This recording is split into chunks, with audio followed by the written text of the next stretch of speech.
நியூஸ்7 தமிழ் நேயர்களுக்கு வணக்கம். நலமே சூழ்க நிகழ்ச்சிக்கு உங்களை வரவேற்பது நான் யுவராணி.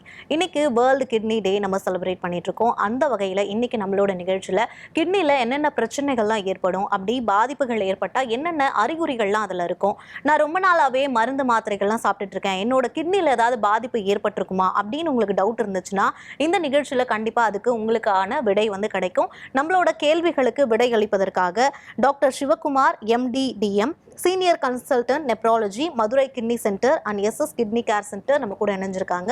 வாங்க டாக்டர் வெல்கம் பண்ணிட்டு ஷோக்குள்ள போகலாம். Welcome doctor. வணக்கம், அனைவருக்கும் வணக்கம் டாக்டர். ஃபர்ஸ்ட் ஆஃப் ஆல், இந்த கிட்னியில் ஏற்படக்கூடிய பாதிப்பு பற்றி நம்ம பேசுறதுக்கு முன்னாடி, கிட்னின்றது ஒரு ஹியூமனுக்கு எந்த அளவுக்கு இம்பார்ட்டன்ட், அதுக்கப்புறமா ஒரு கிட்னி நல்லா இருக்கும் போது அந்த கிட்னி எப்படி வேலை செய்யும், இதுவே அந்த கிட்னி பாதிப்பு அடைஞ்சிருச்சு அப்படின்னா அந்த கிட்னி எப்படி வேலை செய்யும் டாக்டர்? சிறுநீரகங்கள் என்பது பொதுவாக காமன் மேன் எல்லாருக்குமே என்ன தெரிஞ்ச விஷயம் அப்படின்னா, சிறுநீரகங்கள் என்பவை உடம்பில் இருக்கக்கூடிய கழிவுப் பொருட்களை வெளியேற்றக்கூடிய ஒரு அவயங்களாக தான் நம்ம நினச்சிட்ருக்கோம்.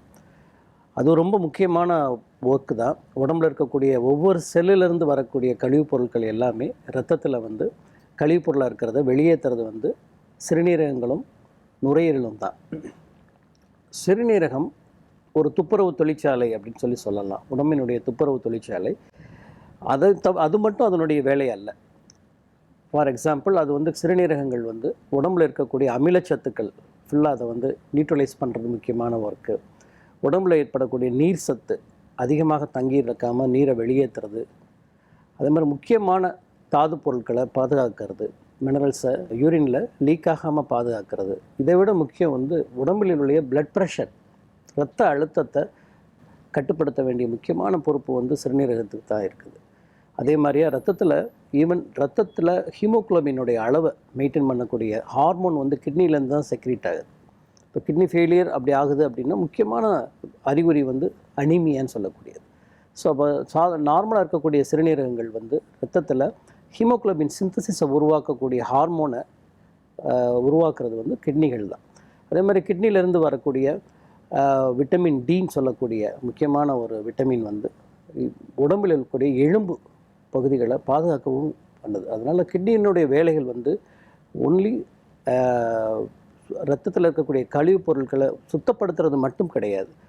அதாவது எக்ஸ்கிரிகட்டரி ஃபங்க்ஷன் மாத்திரம் கிட்னியோட வேலை கிடையாது.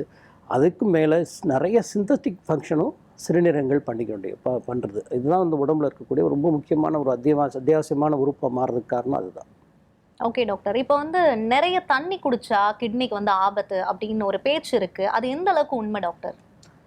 அதாவது சிறுநீரக ஃபெயிலியர் ஏற்பட்டு விட்டாலோ, இல்லை மற்ற அவயங்கள் இருதய ஃபெயிலியர் ஏற்பட்டு விட்டாலோ, லிவர் ஃபெயிலியர் ஏற்பட்டு விட்டாலோ, அந்த மாதிரி சுச்சுவேஷனில் உடம்பு சிறுநீர்களை வெளியேற்ற முடியாமல் நீர் அங்கங்கே தங்கிடும்.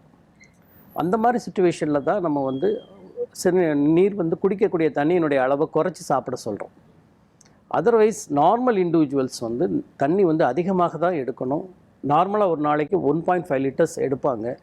ஆனால் பொதுவாகவே ஒரு 3 லிட்டர்ஸ் வரைக்கும் எடுக்கிறது. நம்மளை மாதிரி ஒரு டெம்பரேட் கிளைமேட்டில் வாழக்கூடிய நம்ம தண்ணி 2 லிட்டர் 2.5 லிட்டர் 3 லிட்டர் எடுக்கிறது. அதுவும் இப்போ வரக்கூடிய காலங்கள் வெயில் காலம் இல்லை. அந்த மாதிரி காலத்தில் நார்மல் கிட்னி ஃபங்க்ஷன் உள்ளவங்க, நார்மலாக இருக்கிறவங்க எல்லாருமே around 2 to 3 litres per day எடுக்கிறது தான் நல்லது.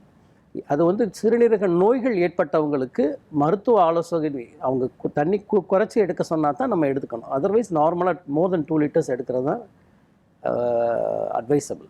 Okay doctor. இப்போ கிட்னி பாதிப்படைஞ்சிருச்சு அப்படின்னா என்னென்ன மாதிரியான சிம்டம்ஸை நம்மளால் ஃபீல் பண்ண முடியும்? சிறுநீரகங்கள் பொறுத்த மட்டும் பொதுவாக இப்போ யூரினுடைய அளவுன்னு எடுத்துட்டிங்கன்னா, இரவு வேளைகளில் நீர் அதிகமாக போவாங்க. நிறையா பேர் எங்கள்கிட்ட வர்ற பேஷண்ட்ஸ் என்ன சொல்லுவாங்கன்னா, எங்களுக்கு நிறைய நீர் போகுதே சார், ஆனால் கிட்னி ஃபெயிலியர்னு சொல்கிறாங்களே, நீர் நிறையா போகிறோமே அப்படின்வாங்க.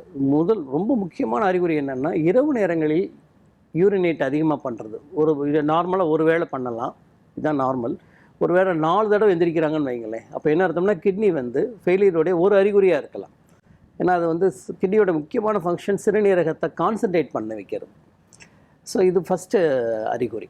இது தவிர என்னென்னு கேட்டால் கண் பட்டைகள் வீங்குதல், முகம் வீங்காது, கண்ணை சுற்றி இருக்கக்கூடிய பகுதிகள் வீங்குறது, காலை சுற்றி இருக்கிற பகுதிகள் வீங்குறது, இது அடுத்த அறிகுறியாக இருக்கலாம். அப்புறம் நடந்தால் இழப்பு வர்றது, அது மாதிரி படுத்து தூங்கும்போது நீர் உப்பு சத்து உடம்புல கோர்த்துக்கிறனால கிட்னி ஃபெயிலியர் இருந்தால் கோர்த்துக்கிறதுனால என்ன ஆகும்னா ஒரு காலையில் ஒரு 2 மணிக்கு 3 மணிக்கு அவங்களால தூங்க முடியாது.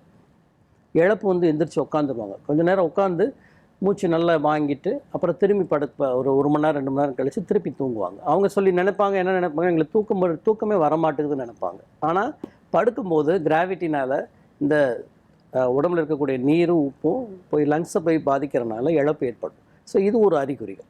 இது தவிர பொதுவாக வரக்கூடிய அடுத்தது உப்புச்சத்து அதிகமாகும் போது அடுத்து வரக்கூடிய முக்கியமான விஷயம் என்னென்னா பசியின்மையாக இருக்கிறது, ரொம்ப அசதி, சோர்வு, இந்த மாதிரி விஷயங்கள் ரொம்ப காமனாக பார்க்குறோம். இந்த மாதிரி கிட்னி ஃபெயிலியர் 100 பேஷண்ட் எடுத்துக்கிட்டோம்னா இந்த மாதிரி சிம்டம்ஸ் இருக்கக்கூடியவங்க உண்மையை சொல்லப்போனால் ரொம்ப அட்வான்ஸ்டு ஸ்டேஜில் தான் சிம்டம்ஸ் டெவலப் ஆகுது பார்க்குறோம். 100க்கு 90 பேர்த்துக்கு சிம்டம் இல்லாமல் தான் சிறுநீரக நோய்கள் இருக்குது. ஆக்சுவலி இது வந்து ஒரு சைலண்ட் டிசீஸ்ன்னு சொல்லக்கூடியது, சைலண்ட் கில்லர்னு சொல்லக்கூடிய ஒரு விஷயம். எப்படி டயபெட்டிஸோ எப்படி ஹைப்பர் டென்ஷனோ அது மாதிரி சிறுநீரக நோய்களுமே 10க்கு 9 பேர்த்துக்கு சிம்டம் இல்லாமல் தான் வருது. அதனால தான் இப்போ இருக்கக்கூடிய டாக்டர்ஸ் கைட்லைன்ஸ் என்ன சொல்லுதுன்னு கேட்டால், வருஷத்துக்கு ஒரு தடவை 40 வயதை கடந்தவர்கள் சிறுநீரக டெஸ்ட் வந்து பண்ணிக்கணும் அப்படின்னு சொல்கிறதுக்கு காரணம் இதுதான். மற்றபடி சிம்டம்னு எடுத்துக்கிட்டால் கால்கை வீங்கிறது, கண்பட்டை சுற்றி வீங்கிறது, இழப்பு வர்றது, பசி இல்லாமல் இருக்கிறது, சோர்வு இருக்கிறது, நீர் வந்து இரவு நேரங்கள் அதிகமாக போகிறது, நீர் குறைத்து போவது, சிறுநீரகத்தில் அதே மாதிரி சிகப்பாக போகிறது, இதெல்லாம் சிறுநீரகங்களுடைய அறிகுறிகளாக சொல்லலாம். ஓகே டாக்டர், இப்போ நீங்கள் வந்து நிறைய பேஷண்ட்ஸ் வந்து நீங்கள் பார்த்துருப்பீங்க, குழந்தைங்க, பெரியவங்க, வயதானவர்கள்னு எந்த கேட்டகரியில் இருக்கவங்க அதிகமாக உங்ககிட்ட வராங்க டாக்டர் இந்த பாதிப்பால்? மோஸ்ட்லி இப்போ நம்ம சிறுநீரக பாதிக்கப்படுறவங்க யார், யாரை ரிஸ்க் குரூப்னு எடுத்துட்டோம்னா யார் வந்து கிட்னி நோய் டெவலப் ஆகுறாங்க அப்படின்னா, ஜென்ரலாக வந்து வயதானவர்கள், 40 வயதை கடந்தவர்கள், 50 வயதை கடந்தவங்க தான் வந்து சிறுநீரக நோய். பர்டிகுலர்லி சிறுநீரக நோய்களை பிரிக்கிறீங்க அப்படின்னா நிறைய வகைகள் இருக்குது. அது வந்து கிரானிக் கிட்னி டிசீஸ்ன்னு சொல்லக்கூடியது. கிரானிக்னா என்ன அர்த்தம்னா நாள்பட்ட சிறுநீரக செயலிழப்பு, கிரானிக் கிட்னி டிசீஸ்ன்னு சொல்கிறது. அதே மாதிரி அக்யூட் கிட்னி இன்ஜுரின்னு ஒன்று இருக்குது. அது என்னென்னா திடீர்னு ஏதோ ஒரு காரணத்தினால ஏற்படக்கூடியது, அது பேர் அக்யூட் கிட்னி இன்ஜுரின்னு சொல்லக்கூடியது.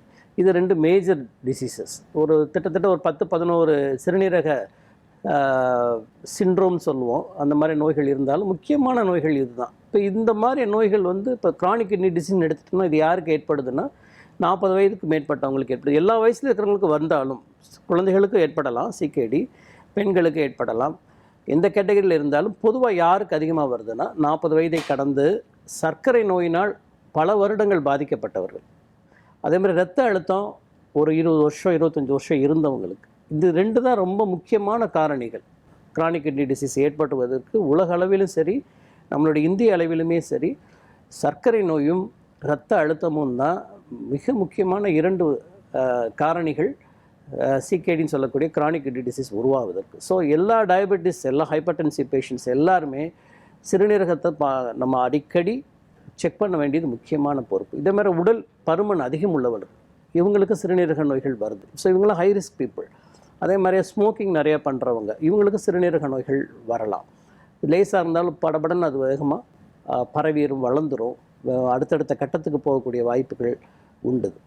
இது தவிர வேறு சிறுநீரக கற்கள் உள்ளவங்க, சில ஃபேமிலியிலேயே சில பேருக்கு ஃபாதருக்கோ மதருக்கோ தாத்தாவுக்கோ பாட்டிக்கோ சிறுநீரக செயலிழப்பு ஏற்பட்டு இருந்தால் இவங்களுக்கும் அந்த ரிஸ்க் உண்டு. ஓகே, அந்த ஜெனடிக் ஃபேக்டர்ஸ் வந்து கண்டிப்பாக ஒரு ரோல் ப்ளே பண்ணுது. நம்மளுக்கு டயபெட்டிஸ் வந்து ஜெனடிக் ஃபேமிலி ரன்ஸ் இன் ஃபேமிலிஸ்ன்னு சொல்லுவோம்.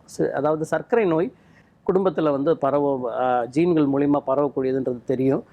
அதே மாதிரி டயபெட்டிக் நெஃப்ரோபதின்னு சொல்லக்கூடிய சர்க்கரையினால் ஏற்படக்கூடிய கிட்னி டிசீஸ், அதுக்கு பேர் டயபெட்டிக் கிட்னி டிசீஸ்ன்னு சொல்கிறது.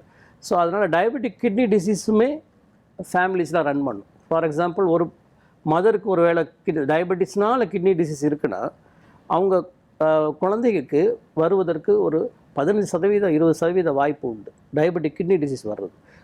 அவங்களுடைய அப்பாவுக்கும் இருக்குது டயபெட்டிக் கிட்னி டிசீஸ் இருக்குது அப்படின்னா 2 பேருக்குமே இருக்குன்னா அப்படியே இங்கேயும் வந்து பார்த்தீங்கன்னா ஒரு 35 to 40% சான்சஸ் வந்து இவங்களுக்கு டயபெட்டிக் கிட்னி டிசீஸ் இவங்களோட லைஃப் டைமில் வர்றதுக்கு டெவலப் ஆகிறதுக்கு வாய்ப்பு உண்டு. ஸோ இவங்க தான் வந்து high risk populations to develop chronic kidney disease சொல்லக்கூடிய சிறுநீரக செயலிழப்பு வர்றதுக்கு வாய்ப்பு உள்ளவங்க. அப்போ குழந்தைங்களுக்கு என்ன மாதிரியான டிசீஸ் வரும் டாக்டர்?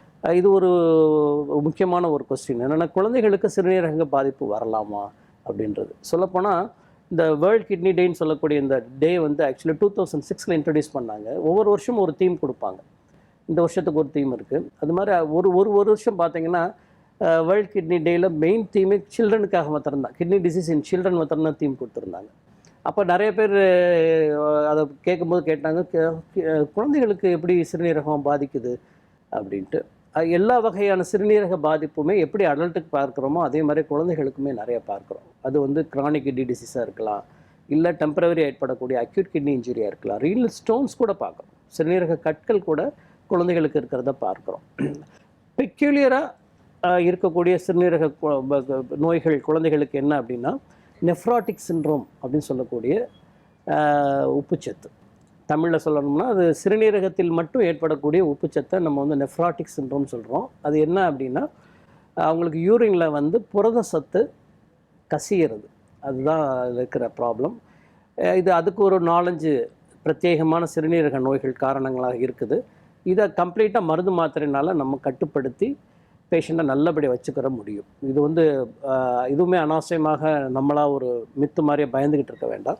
சிறுநீரகத்துக்கு உண்டான மருந்து மாத்திரைகள் கரெக்டாக அந்த நோய்க்கு உண்டான மருந்து மாத்திரைகள் எடுத்துக்கிட்டோம்னா, கால அளவில் எடுத்துக்கிட்டோம்னா அந்த குழந்தைகள் வளர வளர அந்த நோய் வந்து விட்டு போயிடும்.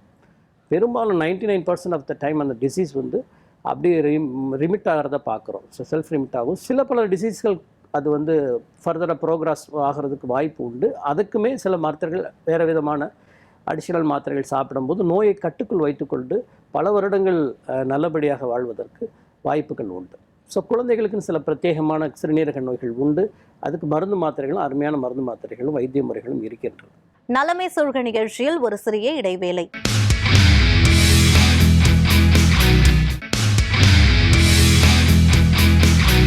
நலமே சூழ்க நிகழ்ச்சி மீண்டும் தொடர்கிறது. யூரினரி ட்ராக்ல ஏற்படக்கூடிய பிரச்சனை வந்து கிட்னி கூட கனெக்ட் ஆகுதா டாக்டர்? ஆமாம், அது யூரினரி ட்ராக்ட்னு எடுத்துட்டோம்னா, இப்போ ஒரு அனட்டமி எடுத்துட்டோம்னா மேலே 2 கிட்னி இருக்கும். அந்த கிட்னியிலேருந்து ஒரு 1.5 அடி நீளத்துக்கு சிறுநீர் குழாய் கீழே வரும். இது சிறுநீர் குழாய் சிறுநீர் பையில் கலந்து அதுக்கப்புறம் யூரித்ரான்னு சொல்லக்கூடிய அது வழியாக நீர் வெளியே வரும். இதுதான் யூரினரி ட்ராக்ட்னு சொல்கிறது. இந்த ட்ராக்டை நம்ம 2ஆக பிரிக்கிறோம். ஒன்று அப்பர் யூரினரி ட்ராக்ட் இன்ஃபெக்ஷன் எடுத்துக்கிட்டோம்னா, இன்னொன்று கீழே இருக்கிற போர்ஷன் வந்து லோயர் யூரினரி ட்ராக்ட் அப்படின்னு சொல்கிறோம். இந்த லோயர் யூரினரி ட்ராக்ட்ன்றது ரொம்ப காமனான என்டைட்டி.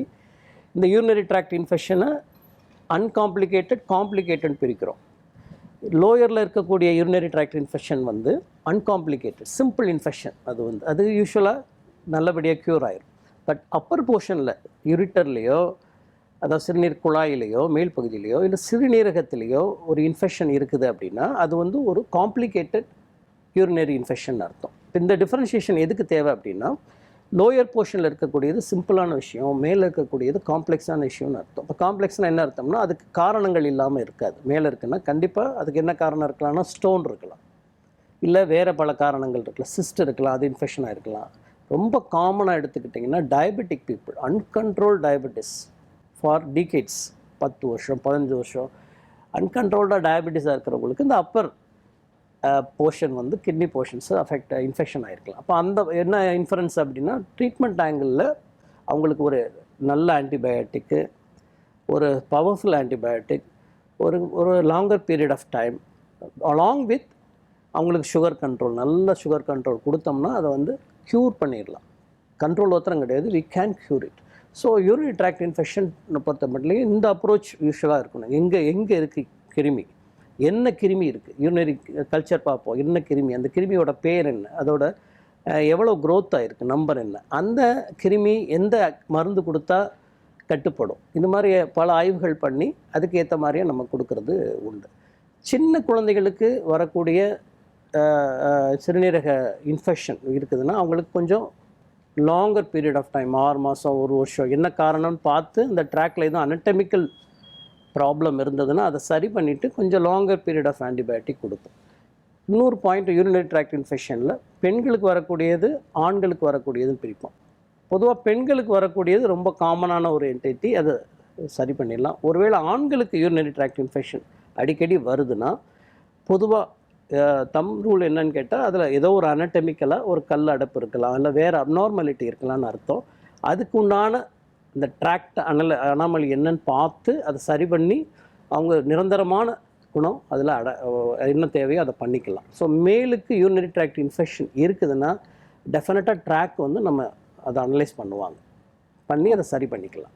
ஓகே டாக்டர், இப்போ இந்த யூரினரி ட்ராக்ல வந்து கல் இல்லைன்னா வந்து ஏதாவது அடைப்பு இருந்துச்சு அப்படின்னு நம்ம என்ன பண்ணணும் டாக்டர்? யூரினரி ட்ராக்ட் இன்ஃபெக்ஷனில் ஃபஸ்ட் பொதுவாக அவங்க எப்படி ப்ரெசென்ட் ஆவாங்க அப்படின்னா, ஒரு கல் அடைப்பு இருக்குது அப்படின்னா சிறுநீரக கற்களை பற்றின புரிதல் எப்படின்னு கேட்டிங்கன்னா, ரொம்ப காமனான டிசீஸ். அதாவது 10 பேர்த்துக்கு ஒருத்தருக்கு வந்து சிறுநீரக கற்கள் உருவாகலாம். இந்த சிறுநீரக கற்கள் உருவாகிற இடம் வந்து சிறுநீரகங்கள், கிட்னிக்குள்ளே உருவாகும்.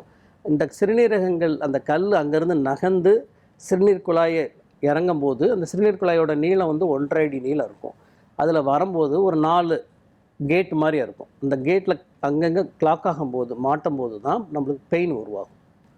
கிட்னிக்குள்ளே இருக்கிற வரைக்கும் ஜென்ரலாக பெயின் இருக்காது. இதுதான் காமனான அறிகுறி. ஸோ அப்போ வந்து எப்போ கண்டுபிடிப்பாங்கன்னா, வலி இருக்கும்போது தான் சிறுநீரக கற்கள் இருக்குன்றது நம்மளுக்கு தெரிய ஆரம்பிக்கும். அப்போ தான் வருவாங்க, நம்ம அதுக்கு ஸ்கேன் பண்ணியோ எக்ஸ்ரே எடுத்தோ பார்க்கும்போது கிட்னியில் கல் எங்கே இருக்குது அப்படின்னும்போது அந்த கிட்னி கல் எத்தனை இருக்குது, அடைப்பு எந்த இடத்துல இருக்குது, இந்த சிறுநீர் குழாயில் மேல் பகுதியில் இருக்கா இல்லை கீழ்ப்பகுதியில் இருக்கா, அந்த கல்லோட சைஸ் என்ன, அந்த கல் அடைப்புனால் அவங்களுக்கு எதுவும் இன்ஃபெக்ஷன் டெவலப் ஆகிருக்குதா, காய்ச்ச குளிர் இருக்கா, அதே மாதிரி இல்லை சிறுநீரக ஃபெயிலியர் இருக்கா, கிரியாட்டின்னு சொல்லக்கூடியது அது கூட இருக்குதா, இதெல்லாம் வச்சு தான் சிறுநீரக கற்களுக்கு என்ன வைத்திய முறைகள் அப்படின்றத நம்ம பார்ப்போம். சிறுநீரக கற்களில் இதுதான் முதல்ல பார்ப்போம். எந்த இடத்துல இருக்குது, என்ன சைஸில் இருக்குது, என்ன காம்ப்ளிகேஷனோடு இருக்கிறாங்க, அதுக்கேற்ற மாதிரி வைத்திய முறைகள் பண்ணுவாங்க. அதே மாதிரி அந்த கல்லை எடுத்துடலாம், ஒருவேளை நம்ம மருந்து மாத்திரைகள் கொடுத்து அதை கரைச்சி எடுத்துடலான்னாலும் அதுக்கு முயற்சி பண்ணுவாங்க. அது ரொம்ப அக்யூட்டான ஸ்டேஜில் அடைப்பு ரொம்ப இருக்குது, பெயின் அதிகமாக இருக்குது, பிரச்சனைகள் அதிகம் கொடுக்குது அப்படின்னா கீழ் வழியாக இப்போ வந்து எண்டோஸ்கோப்பி மூலியாக போய் அந்த கல்லை எடுத்துகிட்டு வந்துடுவாங்க. ஸோ இதுதான் அதனுடைய மேனேஜ்மெண்ட். அதோடு அது முடியலை. சிறுநீரக கற்களுக்கு அதுக்கப்புறம் நம்ம என்ன பண்ணணும்னா, இந்த கல் ஏன் உருவாச்சு, திரும்ப இது வரலாமா இந்த பேஷண்ட்டுக்கு அப்படின்றதுக்கு சில ஆய்வுகள் இருக்குது. அந்த பேஷண்ட்டுக்கு வந்து சில டெஸ்ட்டுகள் பார்த்து, யூரின் டெஸ்ட் பார்த்து, பிளட் டெஸ்ட் பார்த்து அவங்களுக்கு சிறுநீரக கற்கள் திரும்ப ஏன்னா சிறுநீரக கற்கள் உருவாச்சுன்னா 50% திரும்பி வரலாம் அவங்களுடைய லைஃப் டைத்தில். அப்போ அதுக்கு உண்டான மருந்து மாத்திரைகள் என்னென்னு நம்ம எடுத்துக்கிட்டோம்னா சிறுநீரக கற்களை நம்ம நிரந்தரமாக அதிலிருந்து விடுதலை பெறுவதற்கு நிறைய வாய்ப்புகள் இருக்கின்றன. ஓகே டாக்டர், இப்போ இந்த கிட்னி ஸ்டோன் அப்படிங்கிறது வந்து ரொம்பவே காமனாக இருக்குது, குழந்தைங்கள்லேருந்து வயதானவர்கள் வரைக்கும் இருக்குது. என்ன காரணத்தினால இந்த கிட்னி ஸ்டோன் வந்து உருவாகுது டாக்டர்? அது மல்டி ஃபேக்டோரியல்னு சொல்லக்கூடியது. பல காரணங்கள் இருக்குது. அதில் ஒன்று ஜெனட்டிக் சொல்லலாம், இன்னொன்று வந்து மெட்டபாலிக் டிசீஸ். அது வந்து மெட்டபாலிக் டிசீஸ்னால் என்னென்னு கேட்டிங்கன்னா, ஒரு உடம்புல ஏற்படக்கூடிய கால்சியம், பாஸ்பரஸ், யூரிக் ஆசிட், இந்த மாதிரி மினரல்ஸில் இருக்கக்கூடிய அப்நார்மாலிட்டி, அவங்க ஜெனட்டிக்கலாக அவங்க யூரின் பாதையில் கிட்னிக்குள்ளே ஒவ்வொரு நெஃப்ரான் சொல்லுவோம், அதில் ஏற்படக்கூடிய சில பெத்தாலஜிக்கல் இஷ்யூனால் இருக்கலாம். இது என்னென்னு கண்டுபிடிப்போம். நாங்கள் 24 முறை யூரினை பிடிச்சி அதில் வந்து என்னென்ன கால்சியம் எவ்வளோ இருக்குது, பாஸ்பரஸ் எவ்வளோ இருக்குது, யூரிக் ஆசிட் எவ்வளோ இருக்குது, ஆக்சலேட் சொல்லக்கூடியது எவ்வளோ இருக்குது, இதெல்லாம் கொஞ்சம் அனலைஸ் பண்ணி என்ன காரணம்னு கண்டுபிடிச்சி அதுக்கேற்ற மாதிரி நம்ம மருந்து மாத்திரைகள் போட்டுக்கிட்டோம்னா அந்த கல் உருவாகிறத தடுக்கலாம். பல காரணங்கள் இருக்குது. ஃபார் ஈவன் எக்ஸாம்பிள், இப்போ குளோபல் வார்மிங் அப்படின்ற ஒரு என்டிட்டி இருக்கு இல்லையா, இதனால கூட இப்போ கல் உலக அளவில் பார்த்திங்கன்னா சிறுநீரக கற்களுடைய ப்ரிவலன்ஸ் இன்சிடென்ட்ஸ் வந்து கூடி இருக்குது குளோபல் வார்மிங்னால். ஸோ அது ஒரு ரீசன். டெம்பரேட் ஆகிறதுக்கு கூட ஒரு முக்கியமான ரீசன். பட் தடுக்கிறது வந்து well proven. Long back ancient டைத்துலேருந்தே என்னென்னு கேட்டிங்கன்னா, ஹைட்ரோ தெரப்பின்னு சொல்லக்கூடிய வாட்டர் தெரப்பி வந்து த பெஸ்ட் தெரப்பி ஃபார் சிறுநீரக கற்களுக்கான தெரப்பி. அது வந்து என்னென்னா ஒன்றும் கிடையாது, நம்ம ஒரு நாளைக்கு 3 லிட்டர்லேருந்து 4 லிட்டர் தண்ணி குடிக்கிறது. இந்த மாதிரி விஷயங்களை பண்ணணும்னா நம்ம பெரும்பாலான சிறுநீரக கற்கள் உருவாகிறத தடுக்கலாம். இதில் ரொம்ப முக்கியமான பாயிண்ட் என்ன, தண்ணி குடிக்கிறது ஒரே நேரத்தில் குடிக்கிறது இல்லை. காலையில் எழுந்திரிச்ச பிறகு 2 லிட்டரு இல்லை 3 லிட்டர் குடிச்சா அது கணக்கில் வராது.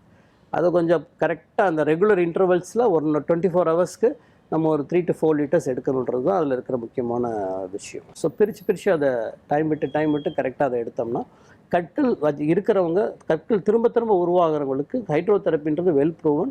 Beyond that so many medicines and நிறைய டானிக் ஃபார்ம்ஸ்லாம் நிறையா வந்திருக்குது. அது மூலிமா அந்த நோயை கண்ட்ரோல் பண்ண முடியும். ஓகே டாக்டர், இப்போ அந்த கிட்னி பாதிப்பை வந்து கட்டுப்படுத்துகிறோம் அப்படின்னா என்னென்ன மாதிரியான ட்ரீட்மெண்ட்ஸ்லாம் இருக்குது டாக்டர்? கிட்னி பாதிப்புன்றது நான் நினைக்கிறேன் நீங்கள் கேட்குறது கிரானிக் கிட்னி டிசீஸ், அதாவது நிரந்தர சிறுநீரக செயலிழப்புன்னு தமிழில் சொல்லக்கூடிய கிரானிக் கிட்னி டிசீஸ். இதுதான் மேஜர் பேர்டன் நம்மளுக்கு. பேஷண்ட்ஸ்க்கு வந்து மேஜர் பர்டன் இதுதான். முன்னாடி இந்த நோய்கள்லாம் அவ்வளோ தூரம் நாங்கள் ஒரு 90s 95லாம் அவ்வளோ அதிகம் கிடையாது. ஏன்னா பீப்புள் வந்து அந்த டயத்தில் பார்த்தீங்கன்னா லாங்கிவிட்டி வந்து பார்த்தீங்கன்னா ஒரு 63 வயசு 65 வயசு தான் இருந்தது. இப்போ வந்து மக்களுடைய நம்ம ஹியூமன் லாங்கிவிட்டி எவ்வளோ வந்திருக்குன்னு கேட்டிங்கன்னா 70+ போயிடுச்சு, 73 74.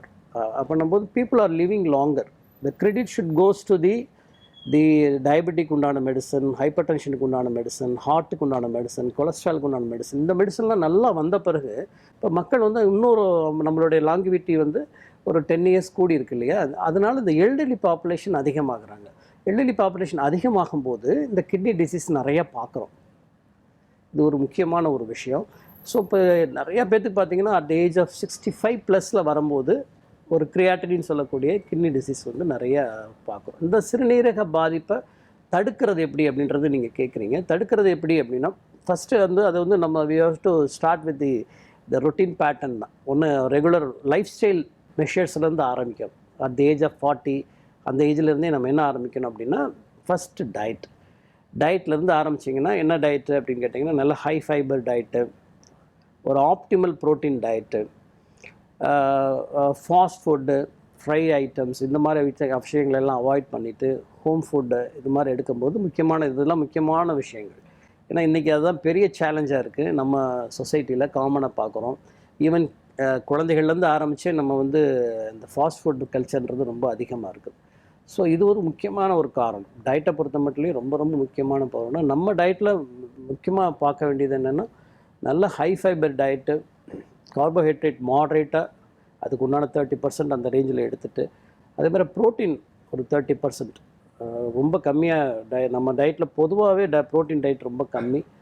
அதை கொஞ்சம் எடுத்துகிட்டு ஆயில் அண்ட் கொலஸ்ட்ரால் ஐட்டம் உள்ள ஐட்டங்கள்லாம் கொஞ்சம் அவாய்ட் பண்ணிவிட்டு ஃப்ரை ஐட்டத்தை அவாய்ட் பண்ணுறது ரொம்ப முக்கியமானது. ஒன்று டயட் தவிர வேறு என்ன அப்படின்னு கேட்டிங்கன்னா ரெகுலர் எக்ஸசைசஸ். இது எப்படி டிஃபைன் பண்ணுறாங்க அப்படின்னா WHO எப்படி டிஃபைன் பண்ணுறாங்கன்னு கேட்டிங்கன்னா வாரத்தில் 5 நாட்கள் ஒரு 30 நிமிஷத்துலேருந்து 40 நிமிஷம் வாக்கிங் மாத்திரம் போதும்ன்றாங்க. 30 to 45 மினிட்ஸ் 7 days வீக்கில் வந்து 5 நாள் பண்ணால் கூட போதுன்றாங்க. இது வந்து ரெகுலராக நம்ம வந்து பண்ணணும். இது 2வது முக்கியமான ஃபிசிக்கல் ஆக்டிவிட்டி. அண்ட் தேர்ட் வந்து குட் ஸ்லீப்ன்றது ரொம்ப ரொம்ப முக்கியமான இம்பார்ட்டன்ட். அதுவுமே நம்மளுக்கு பெரிய சேலஞ்ச் ஆகிட்டு இருக்குது. பிகாஸ் ஆஃப் கையில் இருக்கிற செல்ஃபோனு அண்ட் தென் விஷுவல்ஸ் நிறையா நம்ம பார்க்குறனால நமக்கு எல்லாருமே வந்து இதில் you have been trapped and then we have been affected so much இந்த ஒரு பர்டிகுலர் விஷயத்தில். இதில் நல்ல தூக்கம் வரணும்னா ஒரு 2 மணி நேரத்துக்கு முன்னாடி இதெல்லாம் இது பண்ணிவிட்டு கெட் இட் அப் பண்ணிவிட்டு நம்ம நல்லபடியாக ஒரு நல்ல டீப் ஸ்லீப் பண்ண வேண்டியது முக்கியமான விஷயம். ஸோ இது வந்து ஒரு basic lifestyle need number 1. இந்த 3 பாயிண்ட் தவிர வேறு என்ன நம்ம பண்ணணும் அப்படின்னா ஹேபிட்ஸ். அடுத்தது ஹேபிட்ஸ்னு எடுத்துகிட்டால் இந்த ஸ்மோக்கிங் வந்து டெட்லியஸ்ட் ஒரு affecting matter as far as kidney வந்து கன்சர்ன். முன்னாடி என்ன நினச்சோம்னா ஸ்மோக்கிங்னா ஹார்ட் பாதிக்கப்படும், லங்ஸ் பாதிக்கப்படுன்றது எவ்ரிபடி நோஸ். கிட்னி நோய்க்கு ஸ்மோக்கிங் வந்து பெரிய பஞ்சு நெருப்பு மாதிரி. ஒருத்தருக்கு யாருக்காவது லேசாக கிட்னி ஃபெயிலியர் இருக்குது அப்படின்னா ஸ்மோக் பண்ணால் அடுத்த 3 வருஷம் 4 வருஷத்தில் படபடபடன்னு கிட்னி ஃபெயிலியர் ஸ்ப்ரெட் ஆகிரும், வேகமாக அடுத்தடுத்த ஸ்டேஜுக்கு போயிடும். ஸோ அதனால் அந்த ஸ்மோக்கின்ற ஹேபிட் வந்து ஒரு டெட்லியஸ்ட் ஹேபிட்ஸ். ஸோ இது தவிர வேறு என்ன பண்ணக்கூடாது, என்ன பண்ணணும் அப்படின்னா நிறைய நம்ம ஊரில் இருக்கக்கூடிய பழக்கம் என்னென்னா மெடிசன்ஸ் வாங்கி நம்மளாக சாப்பிட்றது. தலைவலிக்குதா ஒரு வலி மாத்திரை வாங்கி போடுறது, மெடிக்கல் ஷாப்பில் போகிறது, இல்லை ஒரு இன்ஜெக்ஷன் போடுறது. இது ரொம்ப காமனான ஒரு ப்ராப்ளம். நிறைய இடங்களில் இதை ப்ராக்டிஸ் பண்ணிக்கிட்டு இருக்காங்க. நான் பார்க்குற 10 கேஸில் ஒரு கேஸ் வந்து ட்ரக் ரிலேட்டட் ப்ராப்ளம் தான், கிட்னி ஃபெயிலியர் தான் நிறைய பார்க்கும். அது கிரானிக்காக இருக்கட்டும், அக்யூட்டாக இருக்கட்டும், இந்த மாதிரி வந்து ஓவர் த கவுண்டர் சாப்பிட்றது வந்து ஒரு பெரிய இஷ்யூ. இதை அவாய்ட் பண்ணால் நம்ம வந்து சிறுநீரக பாதிப்புலேருந்து நம்மளை பாதுகாத்துக்கலாம். இது தவிர பண்ண வேண்டிய விஷயங்கள் என்ன அப்படின்னா நம்ம சொன்ன மாதிரி உணவில் முக்கியமானது தண்ணியினுடைய அளவை பார்த்துக்கணும். ஒரு டீஹைட்ரேஷன் ஸ்டேட்டஸில் இல்லாமல் எப்பயுமே நம்ம நல்லபடியாக தண்ணி நிறையா குடிக்கிற மாதிரியை பார்த்துக்கணும். அதே மாதிரி டயபெட்டிக் இருந்தால், இரத்த கொதிப்பு இருந்தால், ரொம்ப காமனான டிசீஸ்னால் வருடத்திற்கு ஒரு முறை 40 வயதை கடந்தவர்கள் வந்து சிறுநீரக டெஸ்ட்டு பண்ணணும். ஏன்னா சிறுநீரகங்கள் வந்து ஒரு வாயில்லாத அவயம், வாயில்லாத ஒரு ஆர்கன், சரியா, மவுத்லெஸ் ஆர்கன்ஸ். இப்போ மற்ற அவயங்கள் வந்து பாதிக்கப்பட்டால் தெரிஞ்சிடும். இருதயம் பாதிக்கப்படுது அப்படின்னா அட்டாக்காக தெரிஞ்சிடும், வலிச்சிடும், உடனே நம்ம ஆஸ்பத்திரிக்கு போயிடுவாங்க. அதே மாதிரி பிரெயினில் ஒரு ப்ராப்ளம் அப்படின்னா வெளியே தெரிஞ்சிடும். So all organs will cry if they get affected. But kidney ஒரு வாயில்லாத ஜீவன் பாவம். அப்போ என்னன்னா லேட்டர் ஸ்டேஜ், கடைசி ஸ்டேஜில் தான் கிட்னி ஃபெயிலியர்ன்றது தெரியும் பொதுவாக. அப்போ என்ன பண்ணணும், நம்ம தான் போய் அந்த சிறுநீரகத்தை அந்த நோய் இருக்குதா அப்படின்றத நம்ம தான் அவங்க கண்டுபிடிக்கணும். அதனால தான் இந்த வேர்ல்ட் கிட்னி டேன்ற கான்செப்ட் வந்ததுக்கு காரணமே அதுதான். எவ்ரி இயர் ஓகே, இந்த ரிஸ்கி குரூப்லாம் இருக்காங்களா, யாரா ரிஸ்கி குரூப்? ஏற்கனவே நான் சொன்ன மாதிரி diabetes, hypertension, after the age of 40 years, obesity people, family history உள்ளவங்க, இவங்கெல்லாம் வருஷத்துக்கு ஒரு தடவை சிறுநீரக டெஸ்ட்டு பார்க்கணும். ஸோ இதெல்லாம் பண்ணுன்னா சிறுநீரக பாதிப்பிலிருந்து நம்மளை காப்பாற்றிக்கலாம். ஆனால் காமன் மித் என்னென்னா, டெஸ்ட் பண்ண பயம். போய் போய் பார்க்குறோம் அப்படின்னா யூரின்லேயோ பிளட்லேயோ இருக்குது அப்படின்னா என்ன பண்ணுறது அப்படின்ட்டு. ஆனால் நல்லா தெரிஞ்சுக்கணும், கிட்னி ஃபெயிலியர் 5 கட்டங்களாக பிரிக்கப்படுது, 5 ஸ்டேஜஸாக இருக்குது. நம்ம ஆரம்பத்திலே கேட்ச் பண்ணிட்டோம்னா பல வருடங்கள் நம்ம கிட்னி நோயை கட்டுப்படுத்தி அடுத்த ஸ்டேஜ் போகிறத தாமதப்படுத்துறதுக்கு நல்ல மருந்துகள் லாஸ்ட் 10 years 15 years பார்த்திங்கன்னா பிரமாதமான மெடிசன்ஸ்லாம் வந்திருக்கு. ஸோ அப்போ அடுத்த கட்டத்துக்கு போய் டயாலிசிஸ் போகாமல் இருக்கணுன்றது தான் நம்மளுடைய ரொம்ப முக்கியமான ஒரு நோக்கமாக, எல்லாருடைய நோக்கமாகவும் இருக்கும். அது ட்ரீட்டிங் ஃபிசிஷியன் எங்களுக்குமே அது ஒரு பெரிய எய்மாக இருக்கும். ஒரு பேஷண்ட் வர்றாங்க, உப்புச்சத்தோடு வர்றாங்க, கிட்னி ஃபெயிலியரோடு வர்றாங்க அப்படின்னா அவங்கள எப்படியாவது டயாலிசிஸ்லேருந்து நம்ம காப்பாற்ற முடியாதா, அவங்க அந்த டயாலிசிஸ் ரூம் போகாமல் காப்பாற்ற முடியாதா, அதை தள்ளி கொடுக்க முடியாதா, தாமதப்படுத்த முடியாதா, தவிர்க்க முடியாதா, அப்போ டாக்டர்ஸும் நாங்கள் யோசிப்போம். அப்போ அதுக்கு உண்டான மெடிசன்ஸ் இருக்குது. அப்போ பேஷண்ட்ஸ் டாக்டரோட நல்லா இன்ட்ராக்ட் பண்ணி, நல்ல ரிலேஷன்ஸ் டெவலப் பண்ணி, அவங்களுடைய கான்ஃபிடென்ஸை வின் பண்ணி, பேஷண்ட்டுக்கும் கடமை இருக்குது. எப்படி டாக்டர்ஸ்க்கு கடமை இருக்குதோ அது மாதிரி பேஷண்ட்ஸ்க்கும் கடமை இருக்குது. அட்டெண்டர்ஸ்க்கும் அதை வாங்கி எப்படி உணவு கொடுக்குறதுலேருந்து ஆரம்பித்து மருந்துகள் கரெக்டாக கொடுத்து, வீட்லேயே பிபி பார்த்து, வீட்லேயே சுகர் பார்த்து, அதை கரெக்டாக ரிவ்யூ வர போக மருந்துகள் சாப்பிட விடாமல் பண்ணோம்னா சிறுநீரக பாதிப்புலேருந்து நம்ம நல்லா கட்டுப்படுத்தி அடுத்த ஸ்டேஜ் போகிறத நம்ம தவிர்க்க முடியும். ஓகே டாக்டர், இவ்வளோ நேரமாக நிகழ்ச்சியில் கலந்து கொண்டு கிட்னியில் என்னென்ன பிரச்சனைகள்லாம் ஏற்படும், அதை எப்படி சரி பண்ணணும் அப்படின்னு நிறைய விஷயங்களை பகிர்ந்துக்கிட்டீங்க. ரொம்ப நன்றி டாக்டர். தேங்க்யூ. நேயர்களை மீண்டும் மற்றொரு நிகழ்ச்சியில் சந்திக்கலாம். நன்றி, வணக்கம்.